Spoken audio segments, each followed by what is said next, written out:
గోరుచిక్కుడు శనగపప్పు ఎలా తయారు చేస్తారో చూద్దాం.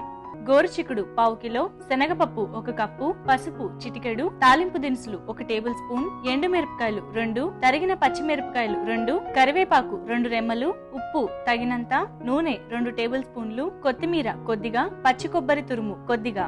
గోరుచిక్కుడిని ముక్కల కింద కట్ చేసుకుని పసుపు వేసి ఉడికించి పెట్టేసుకున్నామండి. అలాగే శనగపప్పు కూడా ఉడికించి పెట్టేసుకోవాలి, అంటే పొడి పొడిగా రావాలి, మెత్తగా రాకు. ఓకే, కొద్దిగా నూనె వేసుకుని ఎండుమిరపకాయలు ఇవి దూరగా వేగితే మధ్యలో మనం వీటిని నంచుకొని కూడా తినొచ్చు, టేస్ట్ బాగా ఉంటుంది. అలాగే ఆ చేసుకున్న డిష్ కూడా ఆ టేస్ట్ బాగా యాడ్ అవుతుంది. అలాగే దీంట్లో పోపు దినుసులు. ఓకే, సో కొంచెం దూరగా అవుతుంది కదా. సో ఇప్పుడు పచ్చిమిరపకాయలు అలాగే కరివేపాకు ముందుగా ఉడికించుకున్నాం కదా. గోరుచిక్కుడు పసుపు వేసి శనగపప్పు అవునండి. రుచికి సరిపడా ఉప్పు. సో కొద్దిగా వేగితే ఏంటంటే ఆ పోపు తాలూకు ఫ్లేవర్స్ సో ఇవన్నీ బాగా ఈ ముక్కలకు పట్టేస్తాయి. సో దీంట్లో కొద్దిగా కొత్తిమీర.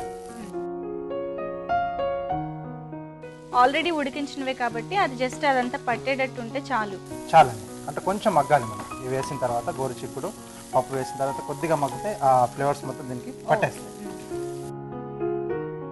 సో దీంట్లోనే ఒకవేళ కావలిస్తే కొంచెం స్వీట్ కూడా, అంటే బెల్లం కానీ, తురిమిన బెల్లం కానీ, పంచదార కానీ యాడ్ చేసుకోవచ్చు. లేదా నువ్వుపప్పు పొడి అది కూడా యాడ్ చేసుకోవచ్చు. ఇంకొకటి ఏంటంటే ఉల్లిపాయ ముక్కలు కూడా కావలిస్తే మనం పోపు తర్వాత యాడ్ చేసుకోవచ్చు. ఓకే, రెడీ అయిపోయిందండి.